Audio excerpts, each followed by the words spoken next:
एमपीएससीच्या पूर्वपरीक्षेबाबत साम टीव्हीची ही exclusive बातमी आपण पाहताय। एमपीएससीची पूर्वपरीक्षेची प्रश्नपत्रिका 40 लाख रुपयांना विकण्यात येत असल्याची धक्कादायक माहिती समोर आलेली आहे। एका ऑडिओ क्लिपनं ही सगळी धक्कादायक हा खुलासा जो आहे तो झालेला आहे। एका एजंटच्या संवादाची ही ऑडिओ क्लिप साम टीव्हीच्या हाती लागली आणि या एजंटनं किशोर बाळासाहेब जाधव या विद्यार्थ्याला फोन केला आणि एमपीएससीची प्रश्नपत्रिका हवी असल्यास थेट 40 लाख रुपयांची मागणी केली। परीक्षेच्या आदल्या रात्री पेपर उपलब्ध करून देण्याचं आमिष परीक्षार्थींना दाखवण्यात आलं, मात्र या ऑडिओ क्लिपची साम टीव्ही पुष्टी करत नाही। एमपीएससी कडून महाराष्ट्र गट ब सेवा संयुक्त पूर्व परीक्षा 2024 ही परीक्षा 2 फेब्रुवारीला होणार आहे आणि याच परीक्षेची प्रश्नपत्रिका उपलब्ध करून देण्याचं आमिष परीक्षार्थींना दाखवण्यात येत आहे आणि त्यामुळे एमपीएससीची प्रश्नपत्रिका खरंच विकण्याचा प्रकार सुरू आहे का असा सवाल आता उपस्थित होतो आहे।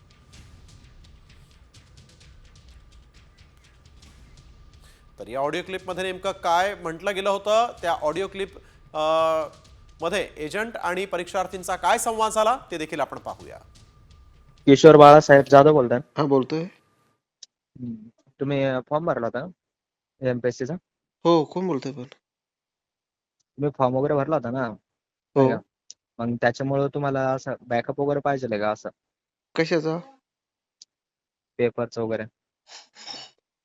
हा, बॅकअप तर प्रत्येकाला लागतो पास होण्यापर्यंत। हो, मग तेच मग का बरं की आम्ही ना नाही का पेपर वगैरे नाही का प्रश्नपत्रिका वगैरे हम्म। तर ते आधीच देतोय। कधी देत आहे? असं आधी 1 दिवस अगोदर। अच्छा अच्छा।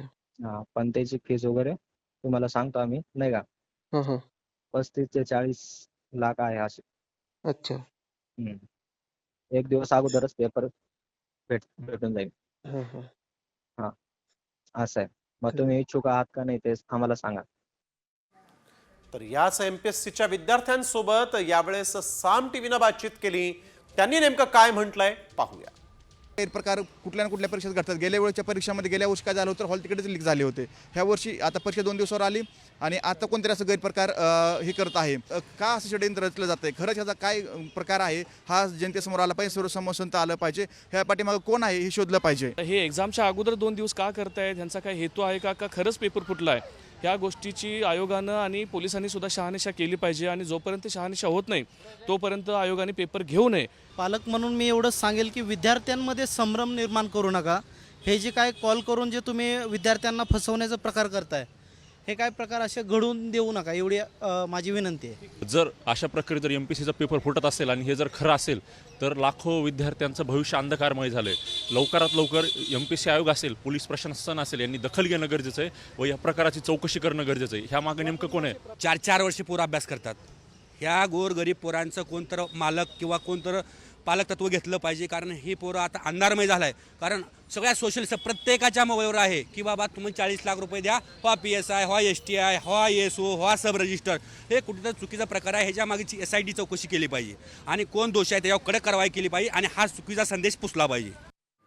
तर अनेक परीक्षार्थी प्रामाणिकपणे आणि मेहनतीनं या परीक्षेची तयारी करतायत, मात्र काही एजंट पैशांसाठी या परीक्षार्थींच्या मेहनतीवर पाणी फेरतायत आणि अशा एजंटवर कारवाई होण्याची देखील नितांत गरज आहे। सामच्या बातमीनंतर एमपीएससी प्रशासन जे ते देखील आता खडबडून जागं झालंय आणि या प्रकरणाची माहिती मिळाल्यानंतर आम्ही पोलिसांकडे तक्रार केली असल्याचं एमपीएससीच्या अधिकाऱ्यांनी माहिती देताना साम टीव्हीला सांगितलंय। तर 2 फेब्रुवारी रोजी होणाऱ्या परीक्षेचे पेपर हे सुरक्षित आहेत असं स्पष्टीकरण एमपीएससी कडून देण्यात आलेलं आहे। पत्रिका लीक झाली म्हणजे प्रश्नपत्रिका आमच्याकडे आहे अवेलेबल, तुम्ही आम्हाला इतके पैसे द्या अशा स्वरूपाची ती मागणी आहे। आणि या संदर्भात सर्वात महत्त्वाचं म्हणजे आम्ही आज सकाळी जेव्हा आम्हाला ही माहिती मिळाली, आम्ही पुणे पोलीस आयुक्त यांच्याकडे आम्ही या संदर्भातील रीतसर तक्रार देखील नोंदवलेली आहे आणि त्यांनी तपास सुरू केलेला आहे। तर एमपीएससीच्या विद्यार्थ्यांना गंडवणाऱ्यांवर आता मात्र पोलीस काय कारवाई करतात यावर देखील साम टीव्हीची करडी नजर आहे। वळूया पुढील बातमीकडे। लाडकी बहीण योजनेमध्ये परराज्यातल्या बोगस लाभार्थ्यांचं एक रॅकेट समोर आलंय। लातूर आणि सांगली जिल्ह्यातल्या अंगणवाडी सेविका असल्याचं भासवून बोगस लॉग इन आयडी तयार करण्यात आलेले आहेत आणि या बोगस लॉग इन आयडीद्वारे 1171 अर्ज दाखल करण्यात आले। विविध जिल्ह्यातले लाभार्थी असल्याचं या अर्जामध्ये दाखवण्यात आलेलं आहे, मात्र प्रत्यक्षात हे भामटे उत्तर प्रदेश, आसाम, पश्चिम बंगाल बंगाल आणि राजस्थानमधले असल्याचं समोर आलं. अस्पष्ट कागदपत्र आणि आधार क्रमांकाच्या आधारे फसवणूक करण्याचा या भामट्यांचा प्रयत्न होता आणि याबाबत सोलापूर जिल्ह्यातील बार्शी शहर पोलीस ठाण्यामध्ये गुन्हा दाखल झालेला आहे. तर नेमकं हे रॅकेट कसं काम करत होतं पाहूयात ग्राफिक्सच्या माध्यमातून. सांगली लातूर मधल्या अंगणवाडी सेविका दाखवून लॉग इन ID बनवण्यात आले. अंगणवाडी सेविकांच्या बोगस ID वरून 1171 अर्ज भरण्यात आले. आधार कार्डवरचा पत्ता दिसू नये म्हणून अस्पष्ट दिसणारी कॉपी अपलोड करण्यात आली. एकही मुस्लिम महिला नसणाऱ्या गावातल्या मुस्लिम महिला लाभार्थी दाखवल्यानं भांडाफोड झालाय. आधार क्रमांकाशी लिंक खातं उत्तर प्रदेश, आसाम, पश्चिम बंगाल, राजस्थान मधल्या व्यक्तींचं आहे. तर यातल्या आरोपींची ओळख पटवून त्यांच्या अटकेचे प्रयत्न सुरू असल्याचं आता पोलिसांनीही सांगितलेलं आहे. वळूया पुढील बातमीकडे. सरकारच्या एजन्सीनं फॉर्म भरून घेतले तर सरकारनंच उत्तर दिलं पाहिजे असं सुप्रिया सुळे यांनी म्हटलंय. तसंच 2100 रुपये कधी देणार असा सवालही सुप्रिया सुळे यांनी विचारलाय. तर अनियमिततेची चौकशी करू असं मुख्यमंत्री देवेंद्र फडणवीस यांनी स्पष्ट केलेलं आहे.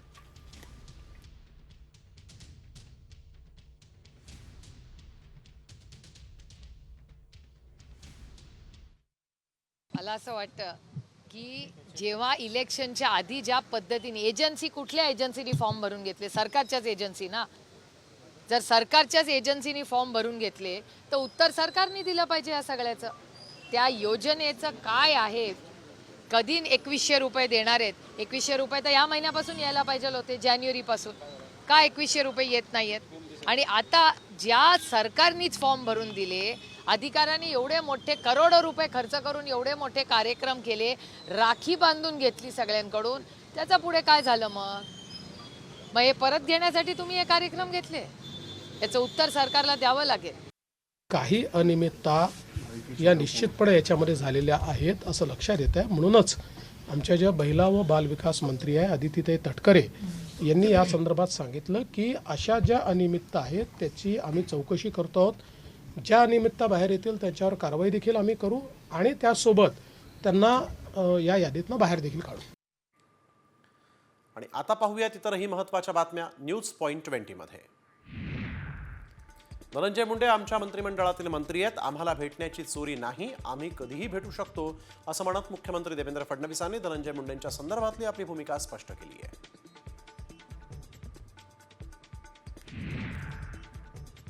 भाजप आमदार सुरेश धस अजित पवारांची त्यांनी घेतली आणि भेटीमध्ये धस यांनी अजित पवारांना पेनड्राईव्ह दिला आहे. डीपीडीसी बैठकीत सुरेश धसांना नो एंट्री दिल्यावर धसांनी पेनड्राईव्हचा निर्णय घेतला होता. अजित पवार फास्ट निर्णय घेतात असंही धस यांनी म्हटलं आहे.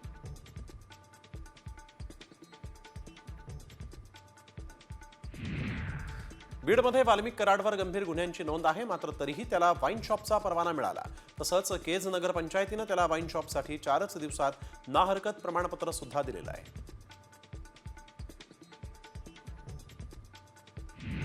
बीड सरपंच हत्याकांडातील मुख्य आरोपी कृष्णा आंधळे हा अद्याप फरार आहे. मागच्या 50 दिवसांपासून कृष्णा आंधळेचा शोध सुरू आहे. आंधळेचे आई वडील ज्या घरात राहतात त्या घराला कुलूप लावण्यात आलेलं आहे. धारूर तालुक्यातील मेंदवाडी हे कृष्णा आंधळेचं मूळ गाव आहे.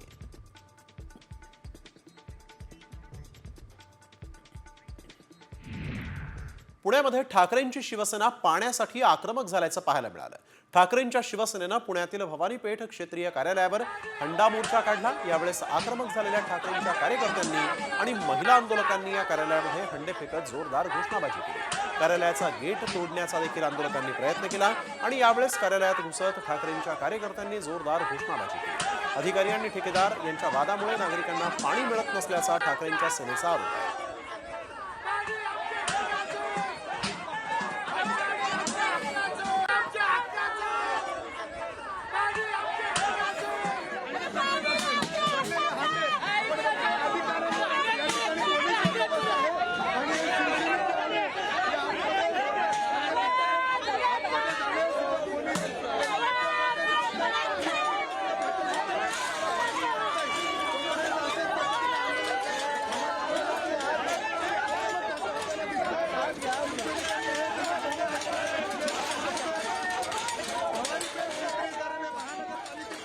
अधिकाऱ्यांनी खाली गेटला कुलूप लावलं, ते गेट तोडून आम्ही वरती आलो. आता इथं अधिकारी सगळे पळून गेलेले आहेत, एकही अधिकारी आतमध्ये नाहीये, सगळे पळून कुलूप लावून पळून गेलेले आहेत. काय यांच्याकडे आमच्या प्रश्नाला उत्तर नसल्यामुळे अधिकारी पळून गेलेले आहेत. हे आम्हाला पाणी देऊ शकत नाही. जोपर्यंत आमच्या नळाला पाणी येत नाही आम्ही इथून हलणार नाही, आम्ही इथंच बसणार आहे. तर पुण्यातल्या या आंदोलनाच्या निमित्तानं ठाकरेंची सेना ऍक्टिव्ह झाल्याचं मात्र पाहायला मिळालेलं आहे. पाहूयात न्यूज पॉइंट 20. बीडच्या बदनामीवरून डीपीडीसीच्या बैठकीत वाचाबाची झाल्याची माहिती खासदार बजरंग सोनावणेंनी दिली. डीपीडीसीची बैठक पार पडल्यानंतर खासदारांनी याबाबत माहिती दिली आहे. धनंजय मुंडे, सुरेश धस आणि बजरंग सोनावणे यांच्यामध्ये वाचाबाची झाली. मुंबईमध्ये डीपीडीसीच्या बैठकीत आमदार सुनील शिंदेंनी बेस्ट बसच्या वाढत्या अपघातांचा प्रश्न उचलून धरलेला आहे. कंत्राटी कामगारांमुळे बेस्टच्या अपघातांचं प्रमाण वाढल्याचा आरोप सुनील शिंदेंनी केला. बेस्ट बसनं माझ्या गाडीला देखील धडक दिली होती, मी थोडक्यात बचावलो असं म्हणत सुनील शिंदे बेस्ट अपघातांचा त्यांनी पाढा वाचून दाखवला आहे. मुंबईत डीपीडीसीच्या बैठकीला ठाकरे गटाचे आमदार आदित्य ठाकरे गैरहजर राहणार आहेत. उपमुख्यमंत्री एकनाथ शिंदे यांच्या नेतृत्वाखाली जिल्हा नियोजन समितीची बैठक होणार आहे आणि त्यामुळे आदित्य ठाकरेंना एकनाथ शिंदेंसमोर येणं त्यांनी टाळण्याची चर्चा राजकीय वर्तुळात सुरू झाली आहे. पुणे जिल्हा नियोजन समितीच्या सदस्यपदावरून सासवडचे आमदार विजय शिवतारे यांना वगळलंय. त्यांच्याऐवजी या समितीवर आमदार राहुल कुल आणि आमदार सुनील शेळके यांना घेण्यात आलेला आहे. पुण्यातील शिवसेनेच्या एका मुख्य आमदाराला वगळल्यामुळे महायुतीत मिठाचा खडा पडलेला आहे. बीडच्या जिल्हाधिकारी कार्यालयामध्ये पालकमंत्री अजित पवारांच्या उपस्थितीत बैठक झाली. दरम्यान धनंजय मुंडेंचे चुलत भाऊ अजय मुंडेंना गेटवरच रोखण्यात आल्यामुळे आल्यापावली त्यांना परतावं लागलं. देशमुख हत्या प्रकरणानंतर कोणताही अनुचित प्रकार घडू नये यासाठी म्हणून पोलीस योग्य ती खबरदारी घेत आहेत. पालकमंत्री म्हणून बीडचा पहिलाच दौरा करणाऱ्या अजित पवारांनी सज्जड दम कार्यकर्त्यांना दिलाय. विकास कामं करताना खंडणी मागू नका, नाहीतर मोक्कोका लावायला मागे पुढे पाहणार नाही असा इशारा अजित पवारांनी दिलेला आहे. बंदूक दाखवली तर परवाना रद्द करण्याचाही इशारा अजित पवारांनी दिला. तसंच चारित्र्य स्वच्छ ठेवा असा सल्लाही त्यांनी दिलेला आहे. अजित पवारांनी कार्यकर्त्यांना दम भरल्यानंतर सामाजिक कार्यकर्ते अंजली दमानी यांनी मंत्री धनंजय मुंडेंवर मोकोका लावण्याची मागणी केली आहे. अबाधा खंडणी प्रकरणावरून दमानी यांनी बीडच्या पालकमंत्र्यांकडे ही मागणी केलेली आहे. राजकारणात कधी काय होईल हे काही सांगता येत नाही. गेल्या 5 वर्षात राज्याच्या राजकारणात तर अनेक अविश्वसनीय घडामोडी घडलेल्या आहेत. आता भाजप आणि उद्धव ठाकरे एकत्र येण्याच्या चर्चांना उधाण आलेलं आहे. काल भाजपचे मंत्री चंद्रकांत पाटील यांनी उद्धव ठाकरे आणि भाजप एकत्र येण्याचे संकेत दिलेले आहेत. मंत्री चंद्रकांत पाटील आणि उद्धव ठाकरेंच्या भेटीवर मुख्यमंत्री देवेंद्र फडणवीसांनी प्रतिक्रिया दिली. लग्न समारंभातील भेटीमुळे युती होत नसते, जर मी गेलो असतो तर माझीही ठाकरेंसोबत भेट झाली असती, अशी प्रतिक्रिया फडणवीसांनी दिली. चंद्रकांत पाटलांच्या ज्या भावना आहेत त्याच भावना भाजपमध्ये अनेकांच्या आहेत असं म्हणत संजय राऊत यांनी चंद्रकांत पाटलांचे आभार मानले. तर आम्ही भाग्यवान आहोत, गेले 5 वर्ष उद्धवजी आमच्या सोबत आहेत असं म्हणत खासदार सुप्रिया सुळेंनी चंद्रकांत पाटलांना टोला हाणलाय. मराठा नेते मनोज जरांगे पाटलांनी आपलं आमरण उपोषण मागे घेतलं. मराठा समाजाला सरसकट ओबीसीमधून आरक्षण मिळावं या मागणीसाठी म्हणून जरांगे पाटलांनी पुन्हा एकदा आमरण उपोषण सुरू केलं होतं. आता उपोषण होणार नाही तर समोरासमोर लढाई होणार, मागण्या मान्य न झाल्यास मुंबईला जाणार असा इशारा जरांगे पाटलांनी दिलेला आहे. विधानसभा निवडणुकीच्या निकालावर मनसेचे नेते राज ठाकरेंनी शंका व्यक्त केली आहे. शरद पवारांना 10 जागा आणि अजित पवारांना 42 जागा कशा मिळू शकतात असा सवाल करत राज ठाकरेंनी सत्ताधाऱ्यांवर निशाणा साधला.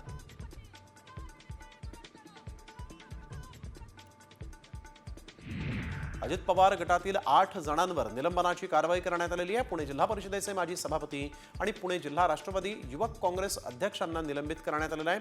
विधानसभा निवडणुकीमध्ये आमदार सुनील शेळकेंच्या विरोधात प्रचार केल्यामुळे ही कारवाई झालेली आहे. अहिल्यानगरमध्ये ठाकरे गटाला मोठं खिंडार पडलं. ठाकरे गटाचे पदाधिकारी कार्यकर्ते आज शिंदेंच्या शिवसेनेत एकनाथ शिंदेंच्या उपस्थितीत प्रवेश करणार आहेत. खासदार संजय राऊत यांच्या कार्यपद्धतीवर नाराज होऊन त्यांनी उद्धव ठाकरेंच्या शिवसेनेला रामराम केल्याचं बोललं जात आहे. नांदेडमध्ये ठाकरे गटाला पुन्हा धक्का बसलाय. ठाकरे गटाचे सहसंपर्क प्रमुख डॉक्टर मनोज भंडारींनी पक्षाला सोडचिठ्ठी देत भाजपमध्ये प्रवेश केला. ठाकरे गटानं हिंदुत्वाचा मुद्दा सोडल्यामुळे भाजपमध्ये प्रवेश केल्याचं मनोज भंडारी यांनी म्हटलंय. मनसेचे वाशिमचे जिल्हाध्यक्ष मनीष डांगे यांनी मनसेला रामराम ठोकला. डांगेंच्या समर्थकांनी देखील मनसे सोडण्याचा निर्णय घेतलाय. वाशिम जिल्ह्याला मनसेचे 2 जिल्हाध्यक्ष असल्यामुळे गटबाजी होत असल्याचा आरोप डांगेंनी केला. अंतर्गत मतभेदांमुळे राजीनामा देत असल्याचंही डांगे यांनी म्हटलंय. अमरावतीच्या दर्यापुरात ठाकरे गटाचे उपशहर प्रमुख प्रशांत ठाकूर यांच्यावर प्राणघातक हल्ला झालेला आहे. हल्ल्यामध्ये 3घांचा समावेश आहे. अवैध वाळू माफियांचा ट्रॅक्टर पकडण्याचा प्रयत्न केल्यामुळे हा हल्ला झाला. मात्र पोलीस तक्रार दाखल करत नसल्याचा आरोप ठाकूर यांनी केला आहे. माढ्याची परळी होऊ देणार नाही असं सूचक विधान आमदार अभिजित पाटील यांनी केलं. त्यांच्या वक्तव्यानं माढ्याच्या राजकारणामध्ये मोठी खळबळ उडालेली आहे. अलीकडेच माढ्याच्या प्रांताधिकारी प्रियंका आंबेकर यांना वाळू माफियांनी दमदाटी करत धक्काबुक्की केली होती आणि त्यानंतर अभिजित पाटलांनी हे विधान केलेलं आहे. नवी मुंबई काँग्रेसच्या जिल्हाध्यक्षपदी अरविंद नाईकांची नियुक्ती करण्यात आलेली आहे. विविध प्रश्नांवर आगामी काळात काँग्रेस आक्रमकपणे आपली भूमिका मांडणार असल्याचं नवनियुक्त जिल्हाध्यक्षांनी सांगितलंय. यासोबतच पक्षामध्ये कुणीही नाराज नसून पुढील काळात पक्षवाढीसाठी प्रयत्न करणार असल्याची प्रतिक्रिया नाईक यांनी दिली आहे. कल्याण एपीएमसीवर भाजपनं आपली सत्ता स्थापित केली आहे. भाजपचे दत्ता गायकवाड पहिल्यांदाच महायुतीमधील सभापती म्हणून बिनविरोध निवडले गेलेले आहेत. त्यांच्या निवडीनं पदाधिकारी आणि कार्यकर्त्यांमध्ये आनंद आणि जल्लोषाचं वातावरण आहे.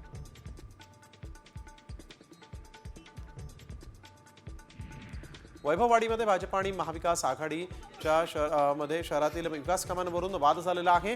विकास कामांचं टेंडर मिळवण्याच्या ठेकेदाराची भाजपच्या पदाधिकाऱ्यांनी अडवणूक केली. यावरून वैभववाडी तहसील कार्यालयाच्या आवारामध्ये तणावाची परिस्थिती निर्माण झाली. ठेकेदार परप्रांतीय असल्याच्या मुद्द्यावरून भाजपच्या कार्यकर्त्यांनी आक्षेप घेतला आहे.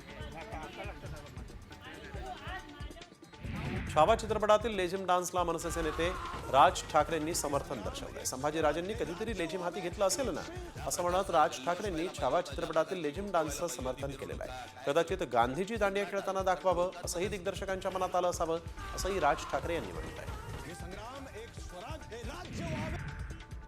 शिवसेनेचे डहाणूचे पदाधिकारी अशोक धोंडेंच्या अपहरणाचा आज 11वा दिवस आहे. आत्तापर्यंत 4घांना अटक झाली असून 5 जण फरार आहेत. तर इकडे धोंडेंचे कुटुंबीय जे आहेत ते प्रचंड चिंतेत आहेत. परराज्यातील दारू तस्करी करण्यात अशोक धोंडी हे अडचण ठरत असल्यामुळे अपहरण करून घातपात केल्याचा संशय सूत्रांनी व्यक्त केला आहे.